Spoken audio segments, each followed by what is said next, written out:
ಕರ್ತನಲ್ಲಿ ಪ್ರೀತಿಯುಳ್ಳ ದೇವಜನರೇ, ಈ ಒಂದು ಸಮಯದಲ್ಲಿ ನಾವು ಆರೋಗ್ಯವಾಗಿ ಇರಬೇಕಾದರೆ ಯಾವ ರೀತಿ ಜೀವಿಸಬೇಕು ಎಂಬುದಾಗಿ ದೇವರ ವಾಕ್ಯದ ಮುಖಾಂತರವಾಗಿ ನೋಡಿಕೊಳ್ಳೋಣ. ಜ್ಞಾನೋಕ್ತಿಗಳು 17ನೇ ಅಧ್ಯಾಯ 22ನೇ ವಚನದಲ್ಲಿ ಸುಂದರವಾಗಿ ಬರೆಯಲ್ಪಟ್ಟಿದೆ. ಹರ್ಷ ಹೃದಯವು ಒಳ್ಳೆಯ ಔಷಧ, ಕುಗ್ಗಿದ ಮನದಿಂದ ಅನಾರೋಗ್ಯ. ನಾವು ಹರ್ಷ ಹೃದಯದಲ್ಲಿ ಇರುವುದಾದರೆ ಅದು ನಮಗೆ ಒಳ್ಳೆ ಔಷಧವಾಗಿ ಮಾರ್ಪಡುವಂಥದ್ದಾಗಿದೆ.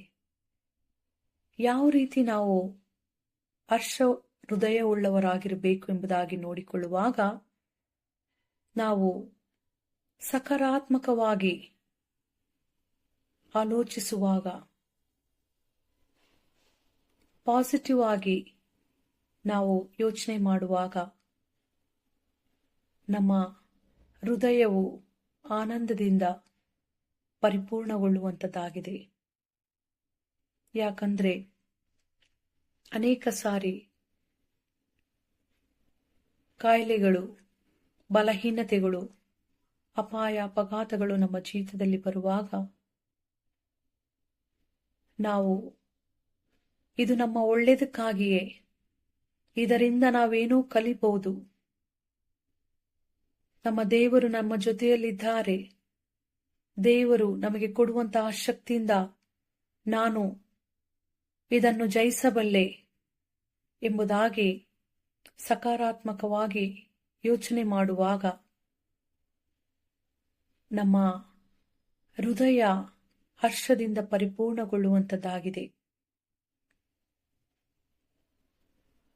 ಯಾಕಂದರೆ ದೇವರು ನಮ್ಮನ್ನ ಎಂದಿಗೂ ಕೈ ಬಿಡುವುದಿಲ್ಲ. ಆತನು ನಮ್ಮ ಜೊತೆಯಲ್ಲಿ ಇರುವ ದೇವರು, ನಮ್ಮನ್ನ ನಡೆಸುವ ದೇವರಾಗಿದ್ದಾನೆ, ನಮ್ಮನ್ನು ಬಲಪಡಿಸುವ ದೇವರಾಗಿದ್ದಾನೆ, ನಮಗೆ ಆರೋಗ್ಯ ನೀಡುವ ದೇವರಾಗಿದ್ದಾನೆ.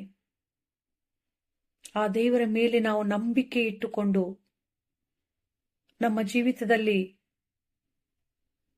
ನಡೆಯುವ ಒಂದೊಂದು ಕಾರ್ಯಗಳು ಒಳ್ಳೆಯದಕ್ಕಾಗಿಯೇ ನಡೆಯುತ್ತಿದೆ ಎಂಬುದಾಗಿ ಯೋಚಿಸುವಾಗ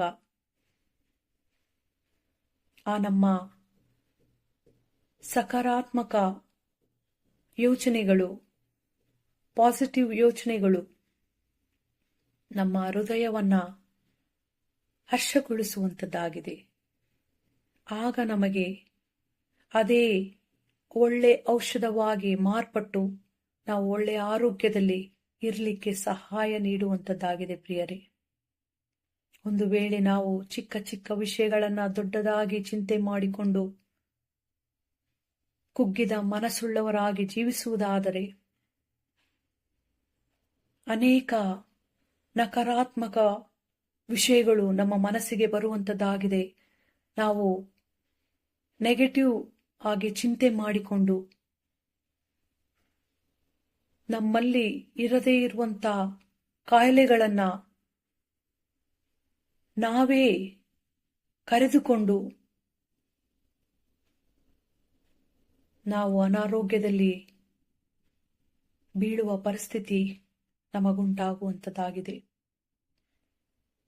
ಆದ್ದರಿಂದ ಪ್ರಿಯ ದೇವಜನರೇ, ದೇವರ ವಾಕ್ಯ ನಮ್ಮೊಟ್ಟಿಗೆ ಮಾತನಾಡ್ತಾ ಇದೆ. ನಾವು ಸಕಾರಾತ್ಮಕವಾಗಿ ಯೋಚಿಸುವವರಾಗಿ, ದೇವರು ನಮ್ಮ ಜೊತೆಯಲ್ಲಿದ್ದಾನೆ, ನಮ್ಮ ಜೀವಿತದಲ್ಲಿ ಏನು ನಡೆದರೂ ಒಳ್ಳೆಯದಕ್ಕಾಗಿಯೇ ನಡೆಯುತ್ತಿದೆ. ಎಂತಹ ದೊಡ್ಡ ಪರಿಸ್ಥಿತಿಗಳು, ಎಂತಹ ದೊಡ್ಡ ಕಾಯಿಲೆಗಳು ನಮ್ಮ ಮುಂದೆ ನಿಂತರೂ ನಾವು ಎಲ್ಲವನ್ನ ಎದುರಿಸಬಲ್ಲೆವು, ಪಾರು ಮಾಡಬಲ್ಲೆವು ಎಂಬುದಾಗಿ ಆತನಲ್ಲಿ ದೃಢವಾದ ನಂಬಿಕೆಯಿಂದ ಮುಂದೆ ಹೋಗೋಣ. ಈ ರೀತಿ ನಡೆಯಲಿಕ್ಕೆ ದೇವರು ತಾನೇ ನಮಗೆ ಸಹಾಯ ನೀಡಿ ಈ ವಾಕ್ಯವನ್ನ ನಮ್ಮ ಆತ್ಮೀಯ ಜೀವಿತದ ಲಾಭಕ್ಕಾಗಿ ಆಶೀರ್ವಾದ ಮಾಡಲಿ. ಆಮೇನ್.